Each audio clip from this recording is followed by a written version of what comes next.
ਧੰਨ ਧੰਨ ਸਾਹਿਬ ਸ਼੍ਰੀ ਗੁਰੂ ਗ੍ਰੰਥ ਸਾਹਿਬ ਮਹਾਰਾਜ ਜੀ ਦੀ ਪਾਵਨ ਪਵਿੱਤਰ ਹਜ਼ੂਰੀ ਅੰਦਰ ਜੁੜ ਬੈਠੀ ਗੁਰੂ ਰੂਪ ਗੁਰੂ ਸਵਾਰੀ ਖਾਲਸਾ ਸਾਧ ਸੰਗਤ ਜੀ, ਸਭ ਤੋਂ ਪਹਿਲਾਂ ਗੁਰੂ ਮਹਾਰਾਜ ਦੀ ਬਖਸ਼ੀ ਫਤਿਹ ਦੀ ਸਾਂਝ ਪਾਈਏ।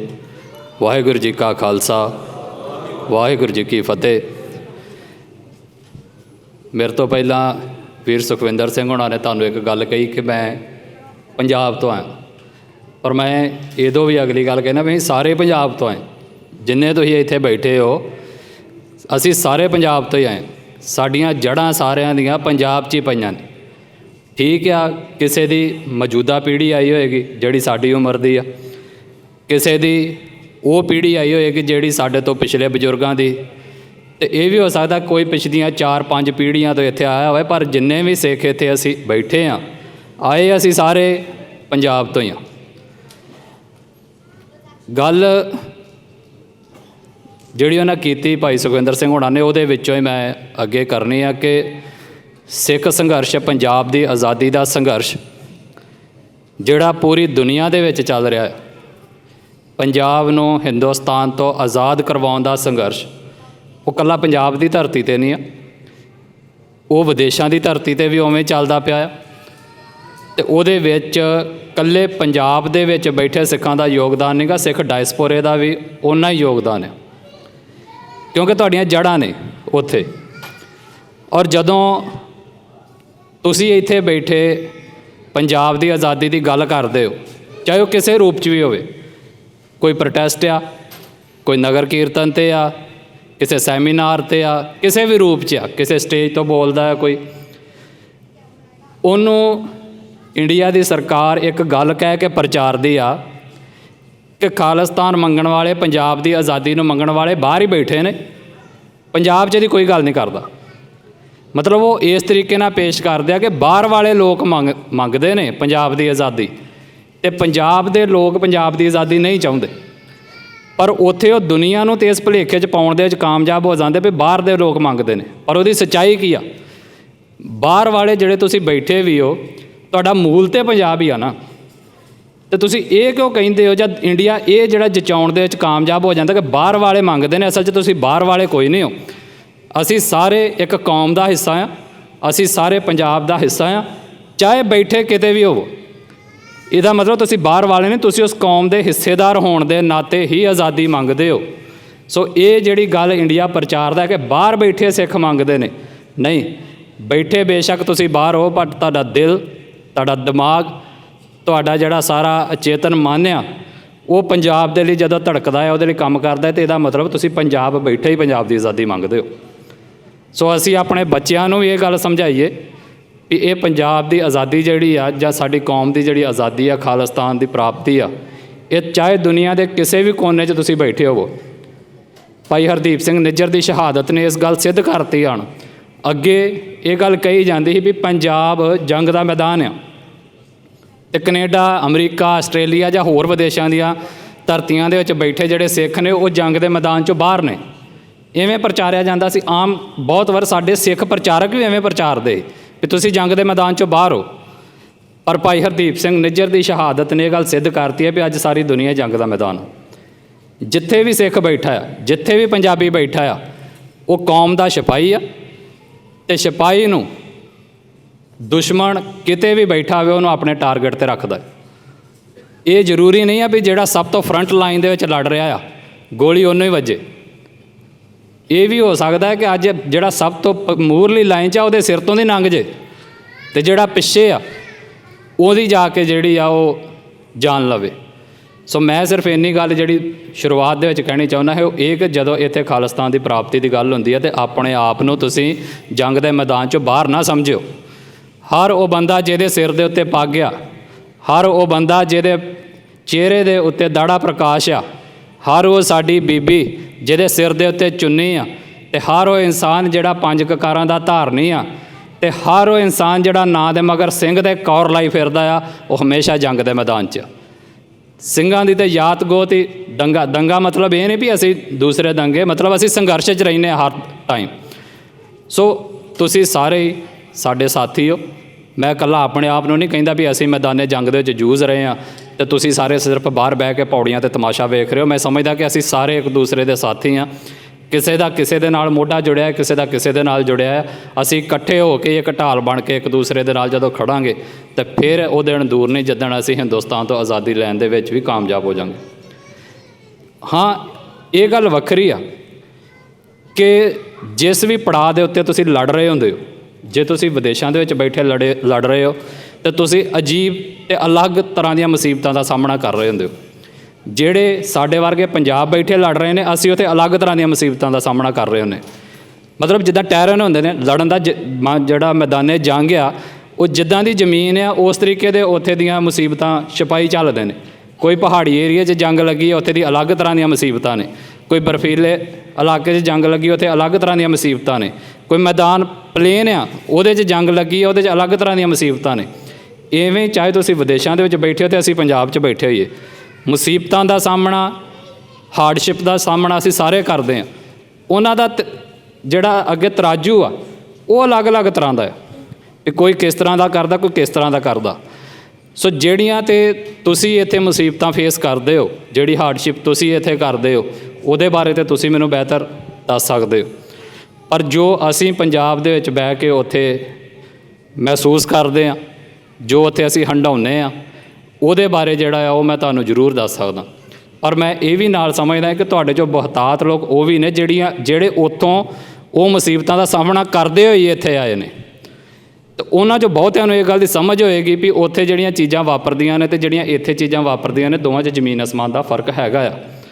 ਕਿਉਂਕਿ ਇੱਥੇ ਜਦੋਂ ਆ ਜਾਂਦਾ ਹੈ ਇਨਸਾਨ, ਅਤੇ ਇੱਥੇ ਤੁਹਾਨੂੰ ਇੱਥੇ ਦਾ ਸੰਵਿਧਾਨ ਕੌਂਸਟੀਟਿਊਸ਼ਨਲ ਰਾਈਟ ਦੇ ਦਿੰਦਾ ਹੈ ਕਿ ਤੁਸੀਂ ਆਪਣੀ ਸੈਪਰੇਟਿਜ਼ਮ ਦੀ ਗੱਲ ਕਰ ਸਕਦੇ ਹੋ।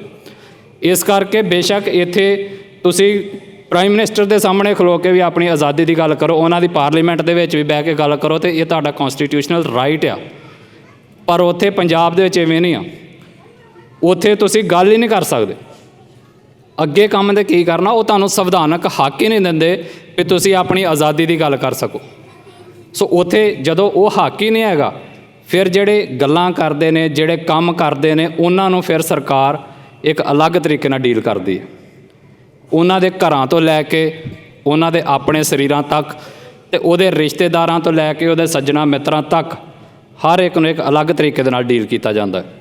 ਜਿਵੇਂ ਇੱਥੇ ਆ ਤੁਹਾਡੇ, ਮੈਂ ਚੀਜ਼ ਜਿਹੜੀ ਵੇਖੀ ਆ ਜਾਂ ਸੁਣੀ ਆ ਜਾਂ ਤੁਸੀਂ ਵੀ ਮਹਿਸੂਸ ਕਰਦੇ ਹੋਗੇ ਵੀ ਜੇ ਇੱਕ ਘਰ ਦੇ ਵਿੱਚ ਕੋਈ ਰਹਿ ਰਿਹਾ ਆ ਅਤੇ ਜੇ ਉਹਨੇ ਕੋਈ ਐਕਟੀਵਿਟੀ ਕੀਤੀ ਹੈ ਜਿਹੜੀ ਇਹਨਾਂ ਦੇ ਲਾਅ ਮੁਤਾਬਕ ਠੀਕ ਨਹੀਂ ਆ, ਅਤੇ ਕਦੀ ਸਾਰੇ ਪਰਿਵਾਰ ਨੂੰ ਸਜ਼ਾ ਨਹੀਂ ਦਿੱਤੀ ਜਾਂਦੀ। ਇੱਥੇ ਉਸ ਇੱਕ ਪਰਟੀਕੂਲਰ ਸਰੀਰ ਨੂੰ ਸਜ਼ਾ ਦਿੱਤੀ ਜਾਂਦੀ ਜੋ ਵੀ ਇੱਥੇ ਦੇ ਕਾਨੂੰਨ ਦੇ ਮੁਤਾਬਕ ਹੋਏਗੀ। ਪਰ ਉੱਥੇ ਤੁਸੀਂ ਵੇਖੋ ਕਿ ਜੇ ਉਹਨਾਂ ਦੇ ਕਾਨੂੰਨ ਦੇ ਮੁਤਾਬਕ, ਮੈਂ ਕਹਿ ਰਿਹਾ, ਮੈਂ ਇਹ ਨਹੀਂ ਕਹਿ ਰਿਹਾ ਵੀ ਸਿੱਖਾਂ ਦੇ ਮੁਤਾਬਕ ਉਹਨਾਂ ਕੋਈ ਗਲਤੀ ਕੀਤੀ, ਜੇ ਉੱਥੇ ਕਿਸੇ ਉਹਨਾਂ ਦੇ ਕਾਨੂੰਨ ਦੇ ਮੁਤਾਬਕ ਸਾਡੇ ਕਿਸੇ ਸਿੰਘ ਨੇ ਕੋਈ ਇਹੋ ਜਿਹੀ ਘਟਨਾ ਕੀਤੀ ਜਿਹੜੀ ਉਹਨਾਂ ਦੇ ਕਾਨੂੰਨ ਦੇ ਮੁਤਾਬਕ ਗਲਤ ਆ, ਅਤੇ ਉੱਥੇ ਪਰਿਵਾਰਾਂ ਦੇ ਪਰਿਵਾਰ ਚੁੱਕ ਕੇ ਗਾਇਬ ਕਰ ਦਿੱਤੇ ਜਾਂਦੇ। ਅਤੇ ਉਹ ਘਟਨਾ ਜੇ ਰੁਕੀਆਂ ਨਹੀਂ ਗਈਆਂ। ਈਵਨ ਤੁਸੀਂ ਹੁਣ ਵੀ ਵੇਖੋ ਜਿਹੜਾ ਨਾਨਕ ਮੱਤੇ ਵਾਲਾ ਕੇਸ ਆ, ਉਹਦੇ 'ਚ ਇੱਕ ਸਿੰਘ ਦਾ ਪਰਿਵਾਰ ਅੱਜ ਵੀ ਗਾਇਬ ਆ। ਜਦੋਂ ਅਸੀਂ ਇਹ ਸੋਚਦੇ ਹਾਂ ਵੀ ਅੱਜ 84 ਦਾ ਦੌਰ ਨਹੀਂ ਰਿਹਾ, ਅੱਜ 90 ਦਾ ਦਹਾਕਾ ਨਹੀਂ ਰਿਹਾ, ਵੀ ਅੱਜ ਤੁਹਾਡੇ ਪਰਿਵਾਰਾਂ ਨੂੰ ਕੁਝ ਨਹੀਂ ਕਿਹਾ ਜਾਵੇਗਾ, ਇਵੇਂ ਕੁਝ ਨਹੀਂ ਹੈਗਾ। ਆ 2024 ਦੀ ਘਟਨਾ ਆ।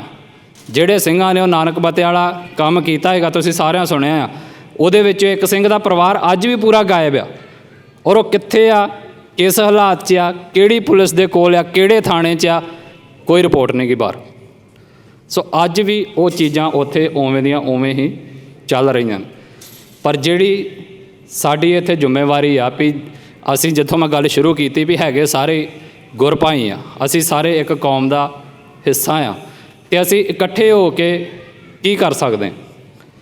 ਤੁਸੀਂ ਬਹੁਤ ਸਾਰੀਆਂ ਚੀਜ਼ਾਂ ਇੱਥੋਂ ਮਤਲਬ ਉਮੀਦ ਕਰਦੇ ਹੋ ਕਿ ਪੰਜਾਬ ਵਾਲੇ ਇਵੇਂ ਕਰਨ, ਕਿਉਂਕਿ ਤੁਸੀਂ ਇਸ ਟਾਈਮ ਉੱਥੇ ਨਹੀਂ ਬੈਠੇ, ਤਾਂ ਤੁਸੀਂ ਆਸ ਕਰਦੇ ਹੋ ਕਿ ਜਿਹੜੇ ਵੀ ਪੰਜਾਬ ਬੈਠੇ ਨੇ ਉਹ ਕੋਈ ਘਟਨਾ ਵਾਪਰੀ ਆ ਅਤੇ ਉਹਦੇ ਉੱਤੇ ਤੁਸੀਂ ਆਪਣਾ ਪ੍ਰਤੀਕਰਮ ਦਿੰਦੇ ਹੋ ਵੀ ਇਹਨਾਂ ਨੂੰ ਇਸ ਤਰੀਕੇ ਨਾਲ ਕਰਨਾ ਚਾਹੀਦਾ। ਇਵੇਂ ਪੰਜਾਬ ਵਾਲੇ ਸੋਚਦੇ ਨੇ ਵੀ ਉਹ ਤੁਹਾਡੇ ਬਾਰੇ ਸੋਚਦੇ ਨੇ ਵੀ ਸਿੱਖ ਡਾਇਸਪੋਰਾ ਸਾਡੀ ਕਿਵੇਂ ਮਦਦ ਕਰੇ, ਵੀ ਜਿਹੜੇ ਪੰਜਾਬ ਤੋਂ ਬਾਹਰ ਵਿਦੇਸ਼ਾਂ ਦੇ ਵਿੱਚ ਸਿੱਖ ਬੈਠੇ ਨੇ ਉਹ ਸਾਡੇ ਨਾਲ ਕਿਵੇਂ ਜੁੜਨ ਜਾਂ ਉਹ ਸਾਡੇ ਨਾਲ ਕਿਵੇਂ ਸੰਘਰਸ਼ ਦੇ ਵਿੱਚ ਤੁਰਨ। ਸੋ ਉਹ ਸਾਰੀਆਂ ਚੀਜ਼ਾਂ ਨੂੰ ਮੈਨੂੰ ਲੱਗਦਾ ਸਾਨੂੰ ਡਿਸਕਸ ਕਰਨਾ ਚਾਹੀਦਾ ਹੈ, ਅਤੇ ਉਹ ਸਾਰੀਆਂ ਚੀਜ਼ਾਂ ਮਾਈਕ ਤੋਂ ਡਿਸਕਸ ਵੀ ਨਹੀਂ ਹੋ ਸਕਦੀ। ਬਟ ਇੱਕ ਸਾਨੂੰ ਜਿਹੜਾ ਆਪਣਾ ਕਮਿਊਨੀਕੇਸ਼ਨ ਗੈਪ ਆ ਉਹਨੂੰ ਜ਼ਰੂਰ ਖਤਮ ਕਰਨਾ ਚਾਹੀਦਾ। ਬੇਸ਼ੱਕ ਅੱਜ ਦੁਨੀਆ ਕਹਿੰਦੀ ਆ ਵੀ ਵੇਖੋ ਗਲੋਬਲਾਈਜੇਸ਼ਨ ਇੰਨੀ ਜ਼ਿਆਦਾ ਹੋ ਗਈ ਆ ਕਿ ਤੁਸੀਂ ਇੱਥੋਂ ਬਟਨ ਨੱਪੋ ਅਤੇ ਵੀਡੀਓ ਕਾਲ ਦੇ ਰਾਹੀਂ ਤੁਸੀਂ ਪੰਜਾਬ ਪਹੁੰਚ ਜਾਂਦੇ ਹੋ, ਉੱਥੋਂ ਬਟਨ ਨੱਪੋ ਅਤੇ ਤੁਸੀਂ ਵੀਡੀਓ ਕਾਲ ਦੇ ਰਾਹੀਂ ਯੂਰਪ ਦੇ ਵਿੱਚ ਪਹੁੰਚ ਜਾਂਦੇ ਹੋ। ਵੀ ਦੁਨੀਆ, ਅਸੀਂ ਆਮ ਸ਼ਬਦ ਵਰਤਦੇ ਹਾਂ ਕਿ ਦੁਨੀਆ ਬਹੁਤ ਛੋਟੀ ਹੋ ਗਈ ਆ। ਦੁਨੀਆ ਛੋਟੀ ਹੋ ਗਈ ਆ, ਪਰ ਆਪਸੀ ਗੈਪ ਸਾਡੇ ਬਹੁਤ ਵੱਧ ਗਏ ਨੇ, ਘਰਾਂ ਤੋਂ ਲੈ ਕੇ ਕੌਮੀ ਲੈਵਲ ਤੱਕ। ਅਸੀਂ ਹਰ ਚੀਜ਼ ਅੱਜ ਜਿਹੜੀ ਇੱਕ ਦੂਸਰੇ ਦੇ ਨਾਲ ਕਮਰੇ 'ਚ ਬਹਿ ਕੇ ਡਿਸਕਸ ਕਰਨ ਵਾਲੀ ਹੁੰਦੀ ਆ, ਉਹਨੂੰ ਵੀ ਸੋਸ਼ਲ ਮੀਡੀਆ 'ਤੇ ਡਿਸਕਸ ਕਰਦੇ ਹਾਂ। ਇਹ ਸੋਚ ਕੇ ਡਿਸਕਸ ਕਰਦੇ ਹਾਂ ਕਿ ਮੈਂ ਸ਼ਾਇਦ ਕੌਮ ਦੀ ਸੇਵਾ ਕਰ ਰਿਹਾ, ਪਰ ਅਸੀਂ ਕਈ ਵਾਰੀ ਇਹੋ ਜਿਹੇ ਮੁੱਦੇ ਅਤੇ ਇਹੋ ਜਿਹੀ ਸ਼ਬਦਾਵਲੀ ਸੋਸ਼ਲ ਮੀਡੀਆ ਦੇ ਉੱਤੇ ਸੁੱਟ ਦਿੰਦੇ ਹਾਂ ਜਿਹੜੀ ਸਾਡੀ ਨੇੜਤਾ ਵਧਾਉਣ ਦੀ ਬਜਾਏ ਸਾਡੇ ਵਿੱਚ ਦੂਰੀਆਂ ਪਾ ਕੇ ਰੱਖ ਦਿੰਦੀ। ਸੋ ਅਸੀਂ ਆਪਣੀ ਵਿੱਚ ਜਿਹੜਾ ਰਾਬਤਾ ਕਰਨ ਦਾ ਤਰੀਕਾ ਆ, ਇੱਕ ਤਾਂ ਉਹਨੂੰ ਚੇਂਜ ਕਰੀਏ। ਮੈਂ ਇਸ ਗੱਲ ਦੇ ਉੱਤੇ ਬੜਾ ਸਾਫ਼ ਹਾਂ ਕਿ ਸਾਨੂੰ ਸੋਸ਼ਲ ਮੀਡੀਆ ਦੀ ਵਰਚੁਅਲ ਜ਼ਿੰਦਗੀ 'ਚੋਂ ਬਾਹਰ ਆਉਣਾ ਪਏਗਾ। ਉਹ ਵਰਚੁਅਲ ਰਿਐਲਿਟੀ ਆ, ਹੁੰਦੀ ਉੱਥੇ ਰਿਐਲਿਟੀ ਆ, ਬੰਦੇ ਉੱਥੇ ਅਸਲੀ ਤੁਰੇ ਫਿਰਦੇ ਹੁੰਦੇ ਜਿਹੜੇ ਹੁੰਦੇ ਨੇ, ਬਟ ਉਹ ਵਰਚੁਅਲ ਆ, ਉਹ ਰੀਅਲ ਨਹੀਂ ਹੈਗੀ। ਬਹੁਤ ਕੁਝ ਉੱਥੇ ਫੇਕ ਪਿਆ ਹੋਇਆ, ਔਰ ਇਕੱਲਾ ਫੇਕ ਉੱਥੇ ਬੰਦੇ ਹੀ ਨਹੀਂ ਗਏ, ਇਨਫੋਰਮੇਸ਼ਨ ਵੀ ਬਹੁਤ ਸਾਰੀ ਫੇਕ ਆ। ਜਿਹੜੀ ਇਨਫੋਰਮੇਸ਼ਨ ਤੁਸੀਂ ਇੱਦਾਂ ਮੇਰੇ ਨਾਲ ਬਹਿ ਕੇ, ਇੱਦਾਂ ਮੇਰੇ ਨਾਲ ਗੱਲ ਕਰਕੇ, ਜਾਂ ਮੈਂ ਤੁਹਾਡੇ ਨਾਲ ਗੱਲ ਕਰਕੇ ਲੈ ਲੈਣੀ ਆ, ਉਹ ਤੁਸੀਂ ਸੋਸ਼ਲ ਮੀਡੀਆ 'ਤੇ ਨਹੀਂ ਲੈ ਸਕਦੇ। ਔਰ ਸੋਸ਼ਲ ਮੀਡੀਆ ਦੇ ਉੱਤੇ ਇਸ ਟਾਈਮ ਸਰਕਾਰ ਦਾ ਇੰਨਾ ਜ਼ਿਆਦਾ ਪ੍ਰਭਾਵ ਆ ਕਿ ਤੁਹਾਨੂੰ ਪਤਾ ਹੀ ਨਹੀਂ ਲੱਗਦਾ ਤੁਸੀਂ ਕਿਹੜੇ ਵੇਲੇ ਸਟੇਟ ਦੇ ਨੈਰੇਟਿਵ ਦੇ ਵਿੱਚ ਹੀ ਖੇਡੀ ਜਾਂਦੇ ਹੁੰਦੇ ਹੋ। ਜਿਹੜਾ ਕੰਮ ਸਟੇਟ ਨੇ ਕਰਨਾ ਹੁੰਦਾ, ਜਿਹੜਾ ਕੰਮ ਤੁਹਾਡੇ ਦੁਸ਼ਮਣ ਨੇ ਕਰਨਾ ਹੁੰਦਾ, ਉਹ ਕਿਹੜੇ ਵੇਲੇ ਸਾਡੇ ਤੁਹਾਡੇ ਵਰਗੇ ਭਰਾ ਹੀ ਉਹ ਕੰਮ ਕਰਨ ਲੱਗ ਪੈਂਦੇ, ਸਾਨੂੰ ਪਤਾ ਨਹੀਂ ਲੱਗਦਾ। ਅਤੇ ਮੈਂ ਤਾਂ ਇੱਥੋਂ ਤੱਕ ਵੀ ਚੱਲ ਗਿਆ ਵੀ ਹੁਣ ਸਰਕਾਰ ਨੂੰ, ਏਜੰਸੀਆਂ ਨੂੰ ਬੰਦੇ ਹਾਇਰ ਕਰਨ ਦੀ ਜ਼ਰੂਰਤ ਨਹੀਂ ਹੈਗੀ, ਕਿਉਂਕਿ ਅਸੀਂ ਆਪ ਹੀ ਉਹ ਕੰਮ ਬਹੁਤ ਥਾਵਾਂ ਦੇ ਉੱਤੇ ਕਰਨਾ ਸ਼ੁਰੂ ਕਰਤਾ। ਉਹ ਕਰਦੇ ਨੇ ਹਾਇਰ ਵੀ, ਉਹਨਾਂ ਦੀ ਆਪਣਾ ਇੱਕ ਪੂਰੇ ਦਾ ਪੂਰਾ ਬਜਟ ਆ ਉਸ ਚੀਜ਼ ਨੂੰ ਲੈ ਕੇ, ਪੂਰਾ ਸਿਸਟਮ ਆ, ਪਰ ਉਹਦੇ 'ਚ ਮੈਨੂੰ ਲੱਗਦਾ 30-40% ਦਾ ਯੋਗਦਾਨ ਹੁਣ ਅਸੀਂ ਆਪਣੇ ਆਪ ਵੀ ਪਾਉਣਾ ਸ਼ੁਰੂ ਕਰਤਾ, ਇਹੋ ਜਿਹੇ ਮੁੱਦਿਆਂ ਨੂੰ ਛੇੜ ਕੇ ਜਾਂ ਇਹੋ ਜਿਹੀ ਸ਼ਬਦਾਵਲੀ ਵਰਤ ਕੇ ਜਿਹੜੀ ਸਾਨੂੰ ਸਿੱਖਾਂ ਨੂੰ ਆਪਸ ਦੇ ਵਿੱਚ ਵਰਤਣੀ ਨਹੀਂ ਚਾਹੀਦੀ। ਸੋ ਪਹਿਲੀ ਗੱਲ ਜਿਹੜੀ ਮੈਂ ਤੁਹਾਨੂੰ ਬੇਨਤੀ ਕਰਨਾ ਚਾਹੁੰਦਾ ਹੈ ਕਿ ਆਪਣੇ ਅੰਦਰ ਇੱਕ ਕੌਮ ਹੋਣ ਦੇ ਨਾਤੇ, ਆਜ਼ਾਦੀ ਪਸੰਦ ਸਰੀਰ ਹੋਣ ਦੇ ਨਾਤੇ, ਦਿਮਾਗ ਹੋਣ ਦੇ ਨਾਤੇ ਸਾਨੂੰ ਸੀਰੀਅਸਨੈਸ ਲਿਆਉਣੀ ਪਏਗੀ ਮੂਵਮੈਂਟ ਦੇ ਪ੍ਰਤੀ। ਜਦੋਂ ਤੱਕ ਮੂਵਮੈਂਟ ਦੀ ਸੀਰੀਅਸਨੈਸ ਨੂੰ ਨਹੀਂ ਨਾ ਸਮਝੋਗੇ ਅਤੇ ਸਿਰਫ ਰੌਲਾ ਪਾਵਾਂਗੇ, ਸਿਰਫ ਲਾਲਾ ਲਾਲਾ ਕਰਾਂਗੇ, ਅਤੇ ਲਾਲਾ ਲਾਲਾ ਕਰਨ ਦੇ ਨਾਲ ਖਾਲਿਸਤਾਨ ਨਹੀਂ ਬਣਨਾ ਇਕੱਲਾ।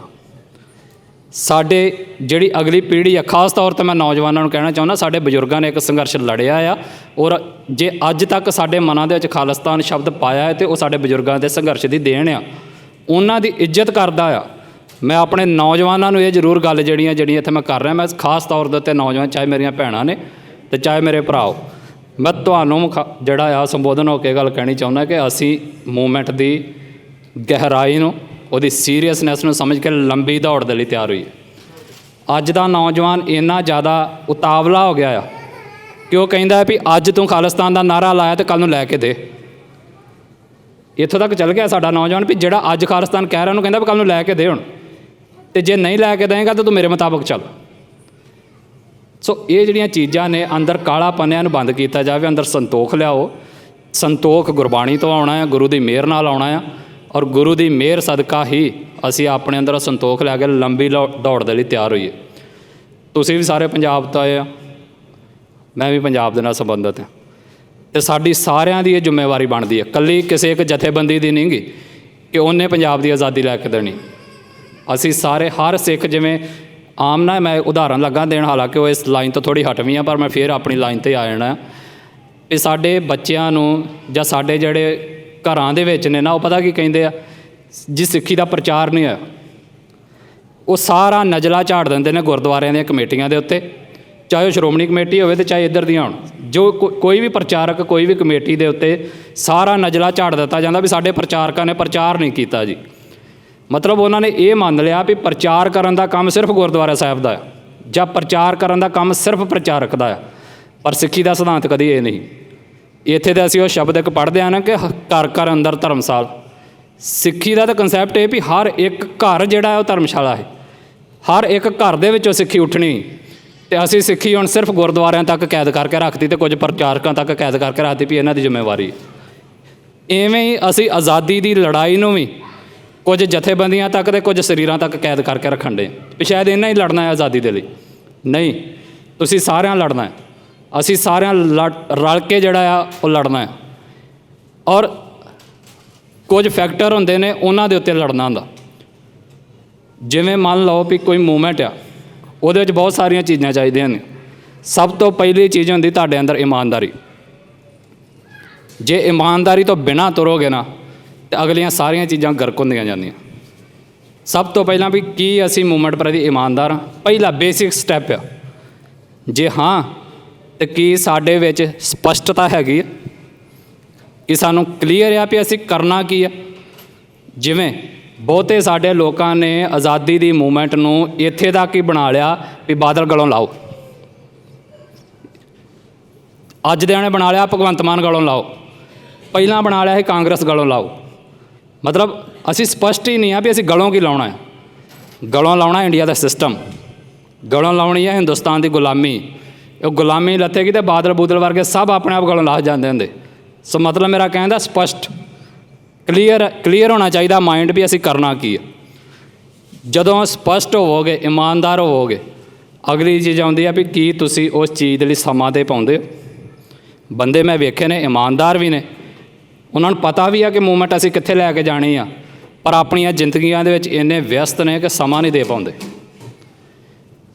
ਅਗਲੀ ਗੱਲ ਆ ਜਾਂਦੀ ਆ, ਕਈਆਂ ਦੇ ਕੋਲ ਕਲੀਅਰੈਂਸ ਵੀ ਆ, ਇਮਾਨਦਾਰੀ ਵੀ ਆ, ਮੂਵਮੈਂਟ ਪ੍ਰਤੀ ਕਲੀਅਰ ਵੀ ਨੇ, ਸਮਾਂ ਵੀ ਦੇ ਪਾਉਂਦੇ ਨੇ, ਉਹਨਾਂ ਦੇ ਕੋਲ ਸਾਥੀ ਨਹੀਂ ਹੁੰਦੇ। ਮਤਲਬ ਵੀ ਉਹਨਾਂ ਦੀ ਰੀਚ ਲੋਕਾਂ ਤੱਕ ਆਉਂਦੀ ਨਹੀਂ ਹੁੰਦੀ, ਸਰੀਰ ਨਾਲ ਬਹੁਤ ਥੋੜ੍ਹੇ ਹੁੰਦੇ ਨੇ। ਕਈਆਂ ਦੇ ਕੋਲ ਸਰੀਰ ਵੀ ਆ ਜਾਂਦੇ ਆ, ਪਿਛਲੇ ਸਾਰੀਆਂ ਚੀਜ਼ਾਂ ਦੇ ਨਾਲ ਨਾਲ ਸਰੀਰ ਵੀ ਨਾਲ ਤੁਰ ਪੈਂਦੇ ਆ, ਉਹਨਾਂ ਦੇ ਕੋਲ ਸਰਮਾਇਆ ਨਹੀਂ ਹੁੰਦਾ। ਉਹ ਵਿਚਾਰੇ ਥੋੜ੍ਹਾ ਜਿਹਾ ਤੁਰਦੇ ਨੇ, ਸਰਮਾਏ ਤੋਂ ਬਾਅਦ ਬਹਿ ਜਾਂਦੇ ਨੇ। ਕਈਆਂ ਦੇ ਕੋਲ ਇਹ ਸਾਰਾ ਕੁਝ ਹੀ ਹੁੰਦਾ, ਇਮਾਨਦਾਰੀ, ਸਰੀਰ, ਸਮਰੱਥਾ, ਸਰਮਾਇਆ ਸਭ ਕੁਝ ਆ ਜਾਂਦਾ ਆ। ਸੋ ਜਦੋਂ ਉਹ ਸਾਰਾ ਕੁਝ ਆਏਗਾ ਕਿਸੇ ਦੇ ਕੋਲ, ਤਾਂ ਜ਼ਾਹਿਰ ਜਿਹੀ ਗੱਲ ਆ ਜੇ ਉਹਦੇ ਕੋਲ 5 ਕਕਾਰ ਨਹੀਂ ਨਾ ਹੈਗੇ। ਮੈਂ ਬੜਾ ਸਪਸ਼ਟ ਹੈ ਚੀਜ਼, ਤੇ ਕੋਈ ਮੰਨੇ ਨਾ ਮੰਨੇ। ਬੜੇ ਸਾਡੇ ਅੱਜ ਕੱਲ੍ਹ ਕਹਿ ਦਿੰਦੇ ਨੇ ਵੀ ਨਹੀਂ ਜੀ ਸਿੱਖ ਅੱਜ ਕੱਲ੍ਹ ਮੋਨਾ ਵੀ ਚੱਲੂਗਾ ਅਤੇ ਕਰੇਗਾ, ਪਰ ਮੈਂ ਕਹਿ ਰਿਹਾ ਜਿਹਨੇ ਲੀਡ ਕਰਨਾ ਉਵੇਂ ਨਹੀਂ, ਘੱਟੋ ਘੱਟ ਜਿਹਨੇ ਲੀਡ ਕਰਨਾ ਆ ਉਹਦੇ ਕੋਲ ਕਕਾਰ ਜ਼ਰੂਰ ਹੋਣੇ ਚਾਹੀਦੇ ਨੇ। ਉਹ ਭੇਖੀ ਕਕਾਰ ਨਹੀਂ, ਉਹ ਗੁਰੂ ਦੇ ਨਾਲ ਜੁੜਿਆ ਹੋਵੇ, ਅੰਮ੍ਰਿਤ ਦੀ ਦਾਤ ਉਹਦੇ ਕੋਲ ਹੋਵੇ। ਔਰ ਉਹ ਜਦੋਂ ਇਹ ਸਾਰੀਆਂ ਚੀਜ਼ਾਂ ਨੂੰ ਲੈ ਕੇ ਤੁਰੇਗਾ ਅਤੇ ਅਸੀਂ ਆਪਣੀ ਖਾਲਿਸਤਾਨ ਦੀ ਮੰਜ਼ਿਲ 'ਤੇ ਜ਼ਰੂਰ ਪਹੁੰਚਾਂਗੇ। ਹੁਣ ਇਹਦੇ 'ਚੋਂ ਅਲੱਗ-ਅਲੱਗ ਥਾਵਾਂ 'ਤੇ ਅਸੀਂ ਸਾਰੇ ਖੜ੍ਹੇ ਹਾਂ। ਬਹੁਤਿਆਂ ਦੇ ਕੋਲ ਇਮਾਨਦਾਰੀ ਨਹੀਂ ਹੈਗੀ ਮੇਰੇ ਵਰਗਿਆਂ ਕੋਲ। ਜੇ ਕਿਸੇ ਕੋਲ ਇਮਾਨਦਾਰੀ ਹੈਗੀ ਆ, ਉਹਦੇ ਕੋਲ ਕਲੀਅਰੈਂਸ, ਸਪਸ਼ਟਤਾ ਨਹੀਂ ਹੈਗੀ। ਜੇ ਕਿਸੇ ਕੋਲ ਸਪਸ਼ਟਤਾ ਹੈਗੀ ਆ, ਉਹਦੇ ਕੋਲ ਸਾਥ ਨਹੀਂ ਹੈਗਾ। ਜੇ ਕਿਸੇ ਕੋਲ ਸਾਥ ਹੈਗਾ, ਉਹਦੇ ਕੋਲ ਸਮਾਂ ਨਹੀਂ ਹੈਗਾ। ਮਤਲਬ ਜਿਵੇਂ ਤੁਸੀਂ ਸਾਰੇ ਕੰਮ ਕਰਦੇ ਹੋ ਇੱਥੇ, ਮੈਂ ਤੁਹਾਡੀ ਪਿਛਲੇ 3-4 ਦਿਨਾਂ ਦੇ ਵਿੱਚੋਂ ਜਿਹੜੀ ਮੈਂ ਤੁਹਾਡੀ ਇੱਥੇ ਦੀ ਲਾਈਫ ਵੇਖੀ ਆ, ਵੀ ਕੋਈ ਕਿਸੇ ਟਾਈਮ ਬਿਜ਼ੀ ਆ, ਕੋਈ ਕਿਸੇ ਟਾਈਮ ਬਿਜ਼ੀ ਆ। ਤੁਸੀਂ ਚਾਹ ਕੇ ਵੀ ਉਹਨਾਂ ਸਮਾਂ ਦੇ ਨਹੀਂ ਪਾਉਂਦੇ, ਤੁਸੀਂ ਵੀਕਐਂਡ ਦੇ ਉੱਤੇ ਸਮਾਂ ਦਿੰਦੇ ਹੋ। ਇਹ ਤੁਹਾਡੀ ਮੈਂ ਕੋਈ ਨੈਗੇਟਿਵਿਟੀ ਨਹੀਂ ਕਹਿ ਰਿਹਾ, ਕਿਉਂਕਿ ਕੁਦਰਤ ਦੇ ਨਿਯਮ ਦੇ ਵਿੱਚ ਬੱਝੇ ਹੋਏ ਜਿੰਨਾ ਕੁ ਤੁਸੀਂ ਕਰ ਰਹੇ ਹੋ, ਬਹੁਤਿਆਂ ਦੇ ਕੋਲ ਸਮਾਂ ਨਹੀਂ ਹੈਗਾ। ਪਰ ਤੁਹਾਡੇ ਕੋਲ ਜਿਵੇਂ ਸਮਰੱਥਾ ਹੋ ਸਕਦੀ ਹੈ, ਤੁਹਾਡੇ ਕੋਲ ਸਰਮਾਇਆ ਹੋ ਸਕਦਾ, ਜਾਂ ਇਹੋ ਜਿਹੀਆਂ ਹੋਰ ਬਹੁਤ ਸਾਰੀਆਂ, ਤੁਸੀਂ ਕਿਸੇ ਦਾ ਸਾਥ ਦੇ ਸਕਦੇ ਹੋ। ਦਿਮਾਗੀ ਤੌਰ 'ਤੇ ਵੀ ਸਾਥ ਹੁੰਦਾ ਆ, ਸਰੀਰਕ ਰੂਪ 'ਚ ਵੀ ਸਾਥ ਹੁੰਦਾ ਹੈ। ਤੁਸੀਂ ਕਿਸੇ ਨੂੰ ਮੋਟੀਵੇਟ ਕਰ ਸਕਦੇ ਹੋ ਆਪਣੇ ਦਿਮਾਗ ਦੇ ਰਾਹੀਂ। ਸੋ ਉਹ ਚੀਜ਼ਾਂ ਵੀ ਹੈਗੀਆਂ। ਬਹੁਤ ਸਾਰੇ ਇਹੋ ਜਿਹੇ ਨੇ, ਉਹਨਾਂ ਕੋਲ ਬਹੁਤ ਸਾਰਾ ਸਰਮਾਇਆ ਆ, ਬਹੁਤ ਸਾਰਾ ਕੁਝ ਹੈਗਾ ਆ, ਉਹ ਸਮਾਂ ਨਹੀਂ ਦੇ ਪਾਉਂਦੇ। ਸੋ ਇੱਦਾਂ ਸਾਰੀਆਂ ਚੀਜ਼ਾਂ ਮਿਕਸ ਨੇ ਮੈਂ ਸਮਝਦਾ। ਔਰ ਇਹ ਸਾਰੀਆਂ ਦਾ ਮਿਕਸਚਰ ਕਦੋਂ ਹੋਊਗਾ? ਜਦੋਂ ਅਸੀਂ ਸਾਰੇ ਇਹ ਚੀਜ਼ਾਂ ਵਾਲੇ ਇਕੱਠੇ ਹੋਵਾਂਗੇ। ਇਹ ਸਾਰੀਆਂ ਚੀਜ਼ਾਂ ਇੱਕ ਕੋਲ ਨਹੀਂ ਹੋਣੀਆਂ। ਮੈਂ ਵੀ ਮੰਨਦਾ ਬੰਦੇ ਦੇ ਕੋਲ, ਮੈਂ ਇਹੋ ਜਿਹੇ ਵੀ ਆਪਣੀ ਮੂਵਮੈਂਟ ਦੇ ਵਿੱਚ ਵੇਖੇ ਨੇ, ਉਹਨਾਂ ਦੇ ਕੋਲ ਸਾਰੀਆਂ ਚੀਜ਼ਾਂ ਹੀ, ਚੰਗੇ ਸਲਾਹਕਾਰ ਨਹੀਂ ਹੈਗੇ, ਔਰ ਬੰਦੇ ਗਏ ਨੇ ਮੂਵਮੈਂਟ ਦੇ ਵਿੱਚੋਂ। ਸੋ ਇਹ ਸਾਰੀਆਂ ਚੀਜ਼ਾਂ ਅਲੱਗ-ਅਲੱਗ ਥਾਵਾਂ 'ਤੇ ਪਈਆਂ ਨੇ। ਕਿਸੇ ਦੇ ਕੋਲ ਸਮਾਂ ਆ, ਕਿਸੇ ਦੇ ਕੋਲ ਸਰੀਰ ਆ, ਕਿਸੇ ਦੇ ਕੋਲ ਸਰਮਾਇਆ ਆ, ਕਿਸੇ ਦੇ ਕੋਲ ਸਲਾਹ ਆ। ਮੈਨੂੰ ਲੱਗਦਾ ਇਹ ਸਾਰੀਆਂ ਚੀਜ਼ਾਂ ਜਦੋਂ ਅਸੀਂ ਅਲੱਗ-ਅਲੱਗ ਥਾਵਾਂ ਤੋਂ ਲਿਆ ਕੇ ਇਕੱਠੇ ਕਰਾਂਗੇ ਤਾਂ ਫਿਰ ਉਹ ਇੱਕ ਜਥੇਬੰਦੀ ਬਣਦੀ। ਅਤੇ ਉਹ ਜਥੇਬੰਦੀ ਬਣਾਉਣ ਦੇ ਵਿੱਚ ਸਾਡਾ ਸਾਰਿਆਂ ਦਾ ਇੱਕ ਅਹਿਮ ਰੋਲ ਆ। ਜੋ ਵੀ ਜਿਹਦੇ ਕੋਲ ਹੈ ਉਹ ਉਹਦੇ ਨਾਲ ਆਪਣੀ ਯੋਗਦਾਨ ਪਾਵੇ। ਕੋਈ ਸਮਾਂ ਦੇ ਸਕਦਾ ਉਹ ਸਮਾਂ ਦੇਵੇ, ਕੋਈ ਸਰਮਾਇਆ ਦੇ ਸਕਦਾ ਉਹ ਸਰਮਾਇਆ ਦੇਵੇ, ਕੋਈ ਸਲਾਹ ਦੇ ਸਕਦਾ ਉਹ ਸਲਾਹ ਦੇਵੇ। ਮਤਲਬ ਜੋ ਚੀਜ਼ ਤੁਹਾਡੇ ਕੋਲ ਹੈ ਤੁਸੀਂ ਉਹਨੂੰ ਮੂਵਮੈਂਟ ਨੂੰ ਦਿਓ। ਇਹ ਤੁਸੀਂ ਸਾਰਿਆਂ ਤੈਅ ਕਰਨਾ ਵੀ ਤੁਹਾਡੇ ਕੋਲ ਕੀ ਹੈ ਇਹਨਾਂ ਦੇ ਵਿੱਚੋਂ। ਸੋ ਸਾਡੇ ਕੋਲ ਜੋ ਪੰਜਾਬ ਦੇ ਵਿੱਚ ਹੈ, ਉਹਨਾਂ ਦੇ ਵਿੱਚੋਂ ਮੈਂ ਤੁਹਾਨੂੰ ਦੱਸ ਦਿੰਦਾ ਵੀ ਸਾਡੇ ਕੋਲ ਇੱਕ ਸਾਥ ਆ, ਸਾਡੇ ਕੋਲ ਚੰਗੇ ਸਲਾਹਕਾਰ ਨੇ, ਸਾਡੇ ਕੋਲ ਮੂਵਮੈਂਟ ਦੀ ਸਪਸ਼ਟਤਾ ਆ, ਸਾਨੂੰ ਪਤਾ ਆ ਅਸੀਂ ਕਿੱਥੇ ਜਾਣਾ ਹੈ। ਸੋ ਉਹ ਸਾਰੀਆਂ ਚੀਜ਼ਾਂ ਲੈ ਕੇ ਜਿੰਨਾ ਕੁ ਸਾਡੇ ਕੋਲ ਸਰਮਾਇਆ ਹੈ, ਅਸੀਂ ਉਹਦੇ ਨਾਲ ਮੂਵਮੈਂਟ ਵੱਲ ਨੂੰ ਤੁਰੇ ਹੋਏ ਹਾਂ, ਅਤੇ ਜਿੰਨਾ ਕੁ ਸਮਾਂ ਅਸੀਂ ਦੇ ਸਕਦੇ ਅਸੀਂ ਦੇ ਰਹੇ ਹਾਂ। ਮੈਂ ਤੁਹਾਡੇ ਕੋਲ ਇੱਥੇ ਬਹੁਤੇ ਮੰਨ ਲੈਂਦੇ ਆ ਕਈ ਸਾਡੇ ਵਿਚਾਰੇ ਭਰਾ ਵੀ ਜਿਹੜਾ ਪੰਜਾਬ ਤੋਂ ਇੱਥੇ ਆ ਸ਼ਾਇਦ ਉਹ ਸਰਮਾਇਆ ਲੈਣਾ ਆ। ਮੈਂ ਤੁਹਾਨੂੰ ਕਿਸੇ ਨੂੰ ਇਹ ਨਹੀਂ ਕਹਿੰਦਾ ਕਿ ਤੁਸੀਂ ਦਿਓ ਨਾ ਦਿਓ, ਮੈਂ ਚਾਹੁੰਦਾ ਵੀ ਸਾਥ ਦਿਓ, ਕਿਸੇ ਵੀ ਰੂਪ 'ਚ ਦਿਓ। ਸਮਾਂ ਦੇ ਸਕਦੇ ਹੋ, ਸਮਾਂ ਦਿਓ। ਅੱਜ ਦੁਨੀਆ ਜਿਵੇਂ ਪਹਿਲਾਂ ਵੀ ਵਰਤਿਆ ਵੀ ਛੋਟੀ ਹੋ ਗਈ ਆ, ਪਰ ਛੋਟੀ ਦੇ ਵਿੱਚ ਜਿਹੜੇ ਗੈਪ ਪਏ ਨੇ ਉਹਨਾਂ ਨੂੰ ਦੂਰ ਕਰੋ। ਪੰਜਾਬ ਦੇ ਨਾਲ ਆਪਣੀਆਂ ਜੜ੍ਹਾਂ ਜੋੜ ਕੇ ਰੱਖੋ, ਪੰਜਾਬ ਤੋਂ ਟੁੱਟਿਓ ਨਾ। ਬੇਸ਼ੱਕ ਇੱਥੇ ਸੈੱਟ ਹੋ ਜਾਓ, ਜਿੰਨਾ ਬਿਜ਼ਨਸ ਕਰਨਾ ਇੱਥੇ ਕਰੋ, ਪਰ ਪੰਜਾਬ ਤੋਂ ਜੜ੍ਹਾਂ ਨਾ ਪੁੱਟਿਓ। ਇੰਨੀ ਮੇਰੀ ਤੁਹਾਨੂੰ ਬੇਨਤੀ ਆ ਜ਼ਰੂਰ ਨਾਲ।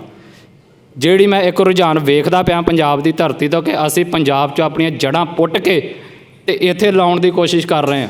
ਇੱਥੇ ਜੜ੍ਹਾਂ ਲਾਉਣੀਆਂ ਲਾਓ, ਮੈਂ ਮਨਾ ਨਹੀਂ ਕਰਦਾ, ਪੰਜਾਬ 'ਚੋਂ ਨਾ ਪੁੱਟੋ।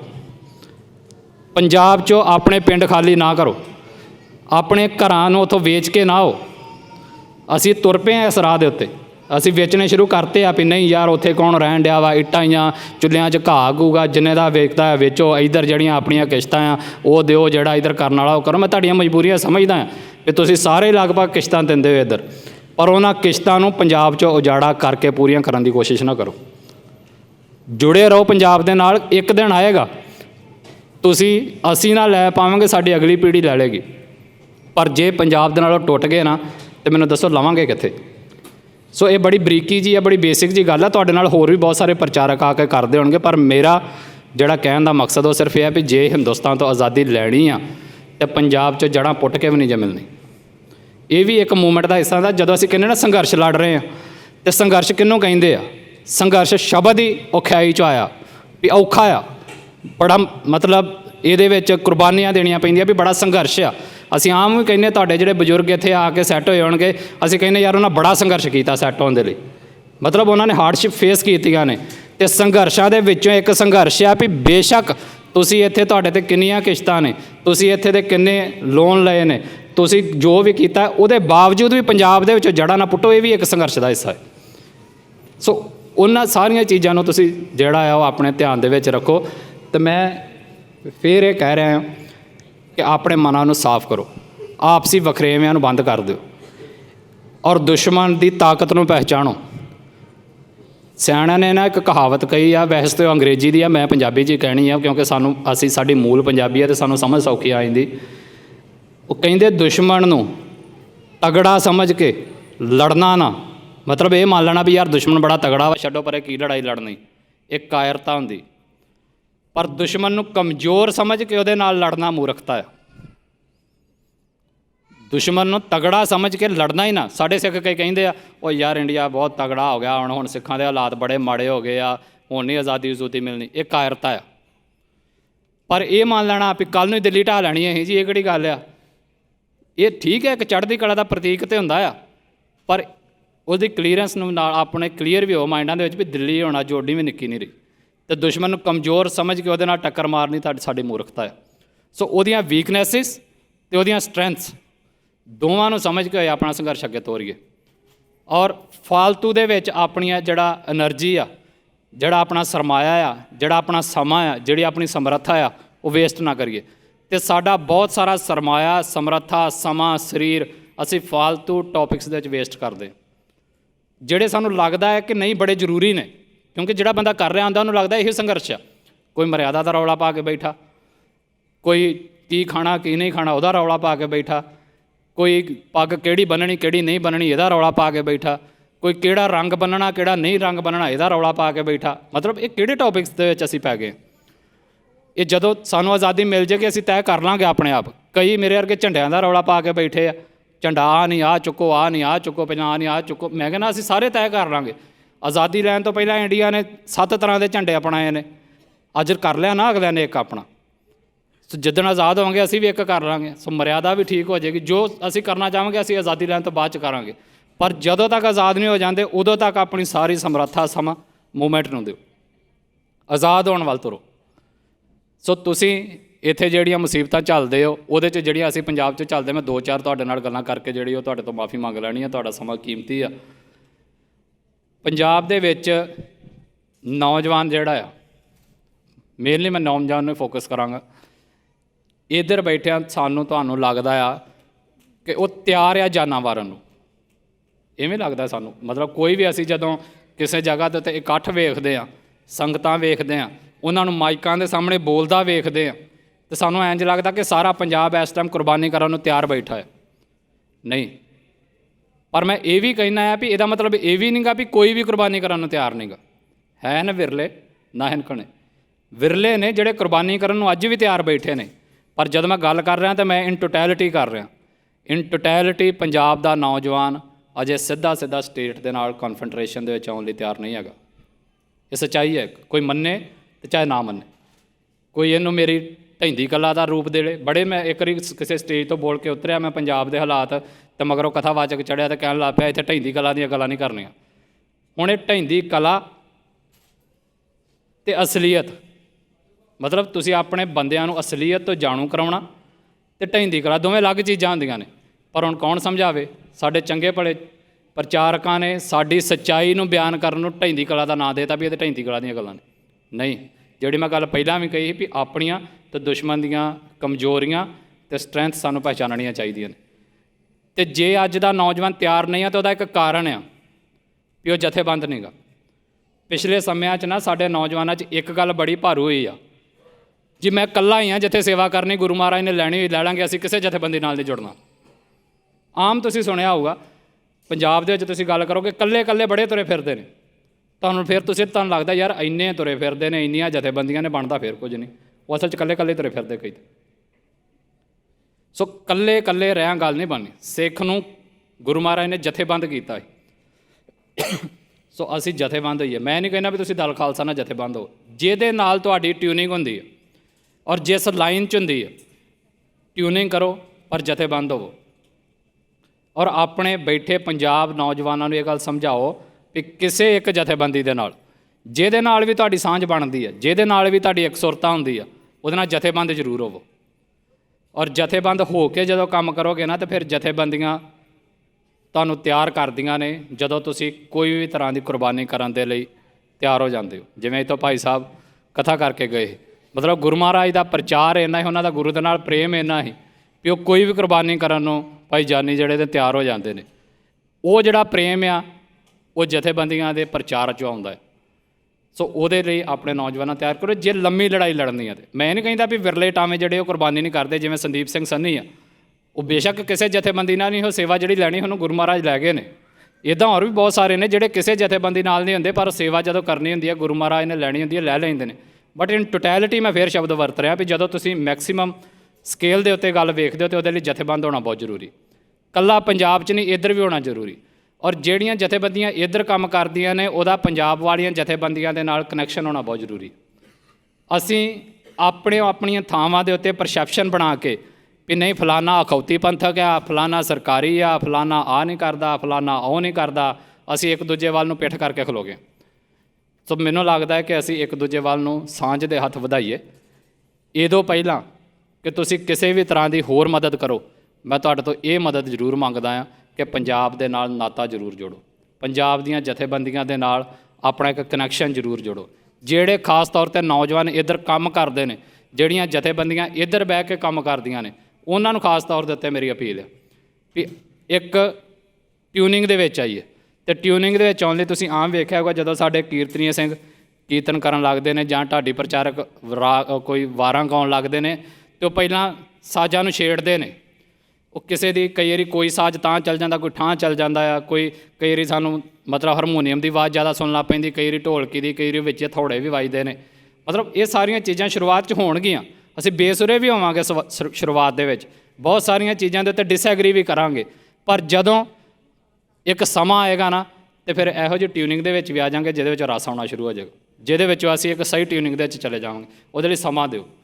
ਔਰ ਮੈਂ ਨਹੀਂ ਕਹਿੰਦਾ ਕਿ ਮੈਨੂੰ ਸਮਾਂ ਦਿਓ, ਜਿਹਦੇ ਨਾਲ ਵੀ ਤੁਹਾਡੀ ਟਿਊਨਿੰਗ ਠੀਕ ਬਣਦੀ ਉਹਨੂੰ ਉਹਦੇ ਲਈ ਸਮਾਂ ਦਿਓ, ਉਹਨੂੰ ਕੰਮ ਕਰਨ ਦਾ ਸਮਾਂ ਦਿਓ, ਉਹਨੂੰ ਟਾਈਮ ਦਿਓ। ਇਹ ਨਾ ਕਰੋ ਵੀ ਉਹਦਾ ਇੱਕ ਡਿਸੀਜ਼ਨ ਵੇਖਿਆ ਅਤੇ ਉਹਨੂੰ ਲਾ ਕੇ ਬਾਹਰ ਮਾਰਿਆ। ਮੈਂ ਇਹ ਵੀ ਇੱਕ ਰੁਝਾਨ ਵੇਖਦਾ ਪਿਆ ਹੈ ਕਿ ਤੁਸੀਂ ਪੰਜਾਬ ਦੇ ਵਿੱਚੋਂ ਕਿਸੇ ਇੱਕ ਨੂੰ ਪਿਕ ਕਰਦੇ ਹੋ, ਇਹ ਹੈਗੀ ਆ ਸੱਚਾਈ ਆ। ਤੁਸੀਂ ਕਿਸੇ ਇੱਕ ਨੂੰ ਪਿਕ ਕਰ ਲੈਂਦੇ ਹੋ, ਕੋਈ ਸੰਸਥਾ ਜਾਂ ਬੰਦਾ, ਉਹ 'ਤੇ ਇਨਵੈਸਟ ਕਰਦੇ ਹੋ। ਉਹ ਅਗਲਾ ਕਦਮ ਜੇ ਤੁਹਾਡੀ ਉਹਦੇ ਨਾਲ ਟਿਊਨਿੰਗ ਨਹੀਂ ਰਲਦੀ, ਤੁਸੀਂ ਉਹਨੂੰ ਉੱਥੇ ਹੀ ਛੱਡ ਦਿੰਦੇ ਹੋ, ਇੱਕ ਦੂਸਰੇ ਨੂੰ ਫੜ ਕੇ ਉਹਨੂੰ ਪਿਕ ਕਰ ਲੈਂਦੇ ਹੋ। ਫਿਰ ਉਹਦੇ ਨਾਲ ਵੀ ਜੇ ਤੁਹਾਡੀ ਟਿਊਨਿੰਗ ਨਹੀਂ ਰਲਦੀ, ਉਹਨੂੰ ਵੀ ਉੱਥੇ ਹੀ ਛੱਡ ਦਿੰਦੇ ਹੋ, ਤੀਸਰਾ ਪਿਕ ਕਰ ਲੈਂਦੇ ਹੋ। ਉਹਦੇ ਨਾਲ ਕੀ ਹੁੰਦਾ, ਜਿਹੜੇ ਪਹਿਲੇ ਦੋ ਹੁੰਦੇ ਨੇ ਨਾ, ਉਹ ਜਦੋਂ ਡੀਮੋਰਲਾਈਜ਼ ਹੁੰਦੇ ਨੇ, ਜਦੋਂ ਉਹ ਖੜਦੇ ਨੇ ਉਹਨਾਂ ਵੱਲ ਵੇਖ ਕੇ ਜਿਹੜੇ ਪੰਜਵੇਂ ਨੇ ਅੱਗੇ ਤੁਰਨਾ ਆਉਂਦਾ ਉਹ ਵੀ ਨਹੀਂ ਤੁਰਦਾ। ਉਹ ਕਹਿੰਦਾ ਯਾਰ ਆਹ ਹਾਲਾਤ ਹੁੰਦੇ ਨੇ, ਛੱਡੋ ਪਰੇ ਫਿਰ, ਕਿਉਂਕਿ ਸਮਾਂ ਨਹੀਂ ਦਿੰਦੇ ਅਸੀਂ ਉਹਨਾਂ ਨੂੰ। ਸੋ ਉਹਨਾਂ ਨੂੰ ਸਮਾਂ ਵੀ ਦਿਓ, ਉਹਨਾਂ 'ਤੇ ਵਿਸ਼ਵਾਸ ਵੀ ਕਰੋ, ਉਹਨਾਂ ਨੂੰ ਇੱਕ ਮਾਹੌਲ ਦਿਓ ਤਾਂ ਕਿ ਉਹ ਕੌਮ ਦੀ ਝੋਲੀ 'ਚ ਕੁਝ ਪਾ ਸਕਣ। ਸੋ ਹੋਰ ਬਹੁਤ ਸਾਰੀਆਂ ਗੱਲਾਂ ਨੇ, ਆਉਣ ਵਾਲੇ ਦਿਨਾਂ ਦੇ ਵਿੱਚ ਵੀ ਆਪਾਂ ਇੱਕ ਦੂਸਰੇ ਦੇ ਨਾਲ ਇੰਟਰੈਕਟ ਕਰਦੇ ਰਹਿਣਾ। ਮੈਂ ਤਕਰੀਬਨ 2 ਹਫ਼ਤੇ ਲਈ ਇੱਥੇ ਹਾਂ, ਉਸ ਤੋਂ ਬਾਅਦ ਪੰਜਾਬ ਫਿਰ ਵਾਪਸ ਚਲੇ ਜਾਣਾ ਹੈ, ਕਿਉਂਕਿ ਉਹੀ ਮੇਰੀ ਜ਼ਿੰਮੇਵਾਰੀ ਜਿੱਥੇ ਗੁਰੂ ਮਹਾਰਾਜ ਨੇ ਲਾਈ ਆ ਉਹ ਪੰਜਾਬ ਦੀ ਧਰਤੀ ਹੈ। ਤੁਹਾਡੀ ਜ਼ਿੰਮੇਵਾਰੀ ਹੋ ਸਕਦਾ ਇੱਧਰ ਦੀ ਧਰਤੀ 'ਤੇ ਲਾਈ ਹੋਵੇ ਤਾਂ ਹੀ ਤੁਸੀਂ ਇੱਧਰ ਬੈਠੇ ਹੋਵੋ, ਪਰ ਤੁਸੀਂ ਆਪਣਾ ਦਿਮਾਗ, ਆਪਣਾ ਦਿਲ ਪੰਜਾਬ ਦੇ ਲਈ ਜੇ ਧੜਕਾਉਂਦੇ ਹੋ ਤਾਂ ਮੈਂ ਮੰਨਦਾ ਹਾਂ ਕਿ ਤੁਸੀਂ ਵੀ ਪੰਜਾਬ 'ਚ ਹੀ ਬੈਠੇ ਹੋ। ਔਰ ਭਾਈ ਹਰਦੀਪ ਸਿੰਘ ਨਿੱਜਰ ਵਰਗੀਆਂ ਸ਼ਖਸੀਅਤਾਂ ਪਤਾ ਨਹੀਂ ਅਜੇ ਸੰਗਤ ਦੇ ਵਿੱਚ ਕਿੰਨੀਆਂ ਬੈਠੀਆਂ ਹੋਣ, ਅਤੇ ਇੰਡੀਆ ਕਿੱਥੋਂ ਤੁਹਾਨੂੰ ਟਾਰਗੇਟ ਕਰੇ ਕੋਈ ਇਸ ਗੱਲ ਦਾ ਪਤਾ ਨਹੀਂ। ਔਰ ਇਸ ਗੱਲ ਨੂੰ ਮਹਿਸੂਸ ਕਰੋ ਵੀ ਜਿਹੜਾ ਇੰਡੀਆ ਵਿਦੇਸ਼ਾਂ ਦੀ ਧਰਤੀ ਦੇ ਉੱਤੇ ਆ ਕੇ ਇੰਨੀ ਇਨਵੈਸਟਮੈਂਟ ਕਰ ਸਕਦਾ ਆ ਕਿ ਤੁਹਾਡੇ ਇੱਕ ਸਿੱਖ ਨੂੰ ਐਲੀਮੀਨੇਟ ਕਰਨ ਦੇ ਲਈ ਸਾਲਾਂ ਬੱਧੀ ਮਿਹਨਤ ਕਰ ਸਕਦਾ ਆ, ਅਤੇ ਜਿਹੜੇ ਉਹਦੇ ਆਪਣੇ ਘਰ ਦੇ ਵਿੱਚ ਬੈਠੇ ਨੇ ਉਹਨਾਂ ਦਾ ਕੀ ਹਾਲਾਤ ਕਰਦਾ ਹੈ। ਇਹ ਇਮੈਜਿਨ ਕਰਨ ਵਾਲੀ ਗੱਲ ਹੈ, ਇਹਨੂੰ ਕੋਈ ਸੌਖਾ ਨਾ ਸਮਝਿਆ ਜੇ। ਔਰ ਕਈ ਵਾਰੀ ਇਹ ਵੀ ਇੱਕ ਚਾਲ ਹੁੰਦੀ ਆ ਸਟੇਟ ਦੀ ਜਿਹੜੀ ਸਾਨੂੰ ਸਮਝਣੀ ਚਾਹੀਦੀ ਆ ਵੀ ਕਿਸੇ ਨੂੰ ਇਸ ਤਰੀਕੇ ਦੇ ਨਾਲ ਵੀ ਟਰੀਟ ਕਰੋ ਕਿ ਉਹਦੇ ਆਪਣੇ ਲੋਕ ਉੱਤੇ ਵਿਸ਼ਵਾਸ ਨਾ ਕਰਨ। ਜਿਵੇਂ ਤੁਹਾਨੂੰ ਲੱਗੇਗਾ ਕਿ ਵੇਖੋ ਜੀ ਵਿਦੇਸ਼ਾਂ ਦੀ ਧਰਤੀ 'ਚ ਗੱਲ ਕਰਦੇ ਆ, ਇੰਡੀਆ ਇੱਥੇ ਆ ਕੇ ਤਾਂ ਕੰਮ ਕਰਦਾ, ਆ ਜਿਹੜੇ ਪੰਜਾਬ ਖਾਲਿਸਤਾਨ ਦੀ ਗੱਲ ਕਰਦੇ ਫਿਰਦੇ ਇਹਨਾਂ 'ਤੇ ਕੁਛ ਕਹਿੰਦੇ ਨਹੀਂ। ਤੁਹਾਡੇ ਮਨਾਂ 'ਚ ਭੁਲੇਖੇ ਪੈ ਗਏ ਨਾ, ਅੱਧਿਆਂ ਨੂੰ ਲੱਗਣ ਲੱਗ ਪਏਗਾ ਵੀ ਇਹ ਸਰਕਾਰੀ ਨੇ, ਵੀ ਇਹਦੇ ਸਰਕਾਰ ਦੇ ਨਾਲ ਚੱਲਦੇ ਨੇ।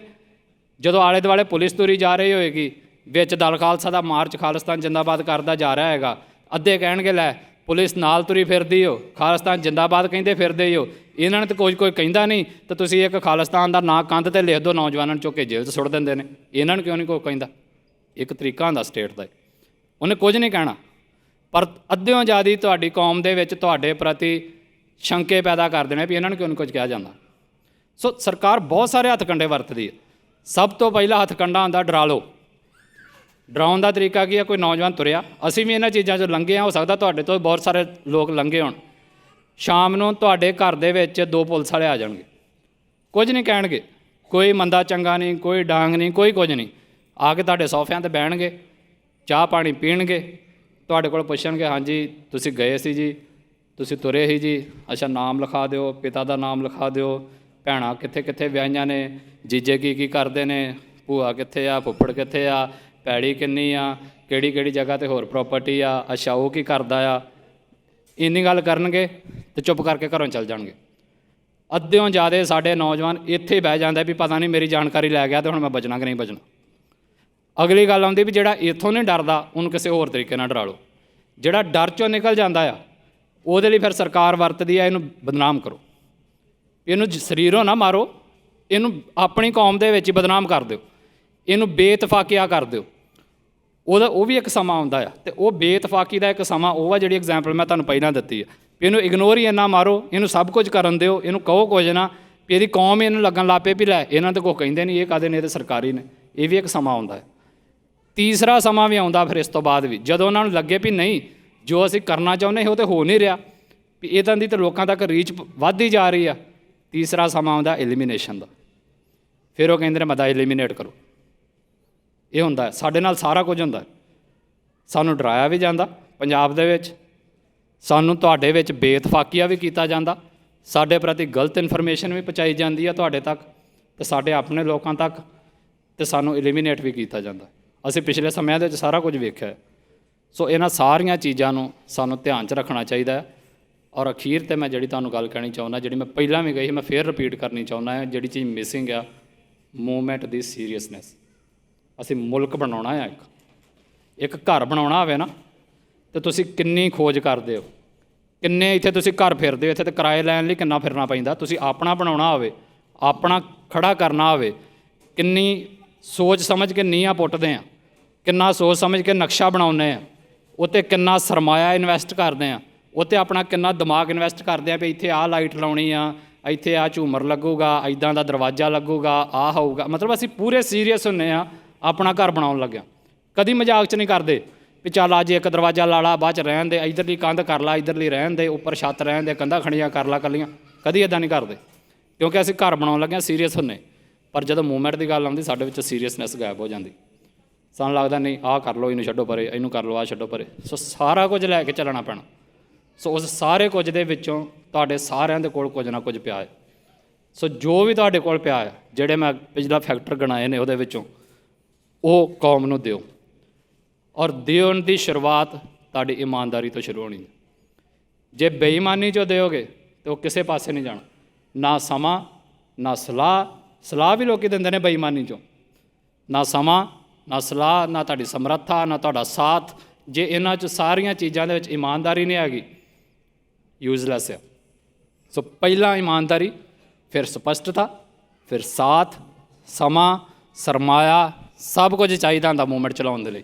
ਔਰ ਇਹ ਇਕੱਲਾ ਸਾਡੇ ਲਈ ਨਵੇਕਲਾ ਨਹੀਂ ਗਾ। ਸਾਡੇ ਬਾਰੇ ਇੱਕ ਭਰਮ ਪਾਲਿਆ ਗਿਆ ਆ ਪੰਜਾਬ ਦੇ ਵਿੱਚ, ਜਿਹੜਾ ਬੜਾ ਗਲਤ ਆ ਔਰ ਬੜਾ ਡੇਂਜਰਸ ਆ, ਜਿਹੜਾ ਕਿ ਮੈਂ ਆਮ ਹੀ ਇੱਕ ਉਦਾਹਰਨ ਦੇ ਕੇ ਤੋੜ ਦਿੰਦਾ ਨਾ ਬੰਦਿਆਂ ਦਾ, ਆਪਣਿਆਂ ਦਾ, ਫਿਰ ਉਹ ਹੱਸਣ ਲੱਗ ਪੈਂਦੇ ਹੁੰਦੇ ਥੱਲਿਓਂ। ਸਾਨੂੰ ਪੰਜਾਬ ਦੇ ਵਿੱਚ ਜਦੋਂ ਅਸੀਂ ਜਾਂਦੇ ਹਾਂ ਨਾ ਪਿੰਡਾਂ ਦੇ ਵਿੱਚ, ਅਤੇ ਉਹਨਾਂ ਦੇ ਟੱਬਰ, ਉਹਨਾਂ ਦੇ ਨੌਜਵਾਨ ਜਿਹੜਾ ਇੱਕ ਵਹਿਮ ਪਾਲੀ ਫਿਰਦੇ, ਉਹ ਪਤਾ ਕਿਹੜਾ ਆ? ਇਹਨਾਂ ਨੂੰ ਬਾਹਰੋਂ ਬਹੁਤ ਪੈਸਾ ਆਉਂਦਾ ਜੀ। ਇਵੇਂ ਕਹਿੰਦੇ ਨੇ, ਇਹ ਗੱਡੀਆਂ 'ਤੇ ਤੁਰੇ ਫਿਰਦੇ ਆ, 10 ਹੋਰ ਗੱਡੀਆਂ ਉੱਦਾਂ ਚੱਲਦੀਆਂ, ਇਹਨਾਂ ਦੇ ਕੋਲ ਬੜੀਆਂ ਜੇਬਾਂ ਨੇ, ਬੜੇ ਨਜ਼ਾਰੇ ਚ ਲੈਂਦੇ ਨੇ, ਨਜ਼ਾਰੇ ਲੈਂਦੇ ਨੇ। ਜਦੋਂ ਇਹ ਸਾਰੀਆਂ ਗੱਲਾਂ ਕਹਿੰਦੇ ਨਾ, ਮੈਂ ਸਿਰਫ ਉਹਨਾਂ ਨੂੰ ਇੱਕੋ ਗੱਲ ਕਹਿਣਾ ਨਾ, ਵੀ ਜੇ ਇਸ ਲਾਈਨ ਦੇ ਵਿੱਚ ਇੰਨੀ ਸੌਖ ਆ, ਇੰਨਾ ਪੈਸਾ ਆ, ਇੰਨਾ ਸੁੱਖ ਆਰਾਮ ਆ, ਅਤੇ ਨੌਜਵਾਨ ਘਰ ਕੱਲ੍ਹ ਹੀ ਭਾਲਿਆ, ਸਾਡੇ ਨਾਲ ਤੁਰੋ, ਜੋ ਕੁਛ ਸਾਡੇ ਕੋਲ ਹੈ ਵੀ ਲੈ ਲੇਗਾ। ਫਿਰ ਕਹਿਣਗੇ ਨਾ ਨਾ ਨਾ ਨਾ ਨਾ ਨਾ, ਇਹ ਕੰਮ ਨਹੀਂ ਕਰਨਾ, ਤੁਹਾਡੇ ਵਾਲੇ ਰਾਹ 'ਤੇ ਨਹੀਂ ਤੁਰਨਾ। ਮਤਲਬ ਮੰਨਦੇ ਵੀ ਨੇ ਵੀ ਇਹ ਰਾਹ ਜਿਹੜੇ ਤੁਰੇ ਨੇ ਸੌਖੇ ਨਹੀਂ ਗੇ, ਪਰ ਸਾਨੂੰ ਟੀਚਰਾਂ ਕਰਨੋਂ ਨਹੀਂ ਹਟਦੇ। ਕਿਉਂਕਿ ਸਰਕਾਰ ਨੇ ਆਪਣਾ ਨੈਰੇਟਿਵ ਸਿਰਜਿਆ ਆ ਵੀ ਖਾਲਿਸਤਾਨੀ ਜਿਹੜੇ ਨੇ ਇਹ ਤਾਂ ਸਰਕਾਰ ਦੇ ਨਾਲ ਰਲ ਕੇ ਚੱਲਦੇ ਨੇ, ਇਹਨਾਂ ਨੇ ਆਪਣੇ ਘਰ ਭਰੇ ਆ। ਇਹ ਮਤਲਬ ਇਹ ਬਹੁਤ ਸਾਰੇ ਨੈਰੇਟਿਵ ਨੇ ਸਰਕਾਰ ਦੇ, ਇਕੱਲਾ ਇੱਕ ਨਹੀਂ ਗਾ ਵੀ ਤੁਹਾਨੂੰ ਸਰਕਾਰੀ ਬਣਾਉਣਾ ਹੀ ਇਕੱਲਾ ਨੈਰੇਟਿਵ ਨਹੀਂ ਗਾ। ਤੁਹਾਡੇ ਬਾਰੇ ਹੋਰ ਪਤਾ ਨਹੀਂ ਕਿੰਨੇ ਕੁ ਭੁਲੇਖੇ ਸਾਡੇ ਬਾਰੇ ਪਾਏ ਗਏ ਨੇ। ਸੋ ਉਹਨਾਂ ਸਾਰੇ ਭੁਲੇਖਿਆਂ ਨੂੰ ਅਸੀਂ ਦੂਰ ਕਰਨਾ ਹੈ। ਕਿਹੜੀ ਮੂਵਮੈਂਟ ਹੈ ਜਿਹੜੀ ਸਰਮਾਏ ਤੋਂ ਬਿਨਾਂ ਚੱਲ ਜਾਂਦੀ? ਦੁਨੀਆ ਕਹਿੰਦੀ ਵੀ ਚਲੋ ਇਹਨਾਂ ਨੂੰ ਸਰਮਾਇਆ ਆਉਂਦਾ, ਮੈਨੂੰ ਦੱਸੋ ਕਿਹੜੀ ਮੂਵਮੈਂਟ ਜਿਹੜੀ ਸਰਮਾਏ ਤੋਂ ਬਿਨਾਂ ਚੱਲ ਜਾਂਦੀ? ਨਹੀਂ ਚੱਲਦੀ। ਸੋ ਉਹ ਵੀ ਚਾਹੀਦਾ ਹੁੰਦਾ ਹੈ, ਪਰ ਮੈਂ ਇਹ ਵੀ ਨਾਲ ਮੰਨਦਾ ਵੀ ਅਜੇ ਇੰਨਾ ਵੀ ਨਹੀਂਗਾ ਵੀ ਜੇ ਤੁਸੀਂ ਕਹੋ ਵੀ ਲੋਕਾਂ ਨੇ ਆਪਣੇ ਘਰ ਹੀ ਭਰ ਲਏ। ਜੇ ਕਿਸੇ ਨੇ ਭਰੇ ਨੇ ਤਾਂ ਉਹ ਉਹਨੇ ਭਰੇ ਹੋਣਗੇ ਜਿਹਦੀ ਮੈਂ ਗੱਲ ਸ਼ੁਰੂ 'ਚ ਕੀਤੀ ਵੀ ਜਿਹਦੇ ਕੋਲ ਇਮਾਨਦਾਰੀ ਨਹੀਂ ਗੀ। ਮੈਂ ਤਾਂ ਕਿਹਾ ਸੀ ਵੀ ਮੂਵਮੈਂਟ ਦੇ ਵਿੱਚ ਇਮਾਨਦਾਰੀ ਹੋਣਾ ਬਹੁਤ ਜ਼ਰੂਰੀ। ਜਿਹਦੇ 'ਚ ਨਹੀਂ ਇਮਾਨਦਾਰੀ, ਉਹਨਾਂ ਦੇ ਘਰ ਵੀ ਭਰੇ ਹੋਣਗੇ ਕਈਆਂ ਨੇ। ਤੁਹਾਨੂੰ ਇੱਥੋਂ ਕੁਝ ਕਿਹਾ ਹੋਊਗਾ, ਤੁਸੀਂ ਇੱਥੋਂ ਭੇਜੇ, ਤੁਸੀਂ 100 ਭੇਜਿਆ, ਉਹਨੇ ਜਾ ਕੇ 50 ਕਿਤੇ ਲਾਤੇ ਹੋਣਗੇ, 50 ਨੇ ਆਪਣੀ ਕੋਠੀ ਚਲਾ ਲਏ ਹੋਣਗੇ। ਇੱਦਾਂ ਦੇ ਬੰਦੇ ਵੀ ਹੈਗੇ ਨੇ। ਸੋ ਮੈਂ ਉਹਨਾਂ ਜ਼ਿਆਦੀਆਂ ਬਰੀਕੀਆਂ ਦੇ ਵਿੱਚ ਨਹੀਂ ਜਾਣਾ ਚਾਹੁੰਦਾ, ਪਰ ਤੁਹਾਡੇ ਕੋਲੋਂ ਮੈਂ ਜੋ ਵੀ ਤੁਸੀਂ ਸਾਥ ਦੇ ਸਕਦੇ ਹੋ, ਸਲਾਹ ਦਾ, ਸਰਮਾਏ ਦਾ, ਸਾਥ ਦਾ, ਜੋ ਵੀ ਕਰ ਸਕਦੇ ਹੋ, ਉਹ ਪੰਜਾਬ ਦੀ ਆਜ਼ਾਦੀ ਦੇ ਲਈ ਕਰੋ ਜ਼ਰੂਰ। ਸੋ ਆਪਣੇ ਆਪ ਨੂੰ ਪੰਜਾਬ ਤੋਂ ਤੋੜੋ ਨਾ। ਇਹ ਨਾ ਸੋਚੋ ਕਿ ਤੁਸੀਂ ਵਿਦੇਸ਼ਾਂ ਦੇ ਵਿੱਚ ਆ ਕੇ ਬਹਿ ਗਏ ਹੋ ਅਤੇ ਤੁਸੀਂ ਇੰਡੀਆ ਦੇ ਨਿਸ਼ਾਨੇ 'ਤੇ ਨਹੀਂ ਹੋ। ਇਹ ਵਹਿਮ ਸਾਡਾ ਟੁੱਟ ਗਿਆ ਆ ਹੁਣ ਪਿਛਲੇ ਸਾਲਾਂ ਦੇ ਵਿੱਚ। ਤੁਸੀਂ ਸਾਰੇ ਨਿਸ਼ਾਨੇ 'ਤੇ ਹੋ, ਅਸੀਂ ਸਾਰੇ ਨਿਸ਼ਾਨੇ 'ਤੇ ਹਾਂ, ਅਤੇ ਗੁਲਾਮ ਹਮੇਸ਼ਾ ਨਿਸ਼ਾਨਿਆਂ 'ਤੇ ਰਹਿੰਦੇ ਹੁੰਦੇ। ਆਜ਼ਾਦੀ ਲੈਣ ਦੇ ਲਈ ਸੰਘਰਸ਼ ਕਰੀਏ, ਉਹਦੇ ਲਈ ਜਿਹੜਾ ਰਸਤਾ ਜਿਹਦੇ ਕੋਲ ਅਪਣਾਇਆ ਜਾਂਦਾ ਹੈ ਉਹ ਅਪਣਾਵੇ। ਸੋ ਜਥੇਬੰਦ ਹੋਵੋ ਇੱਥੇ ਅਤੇ ਪੰਜਾਬ ਸਾਡੇ ਵਿੱਚ ਇੱਕ ਟਿਊਨਿੰਗ ਬਣੇ। ਉਸ ਟਿਊਨਿੰਗ ਨੂੰ ਸਮਾਂ ਲੱਗੇਗਾ। ਸਮੇਂ ਤੋਂ ਪਹਿਲਾਂ ਹੀ ਇੱਕ ਦੂਸਰੇ ਦਾ ਸਾਥ ਨਾ ਛੱਡੀਏ।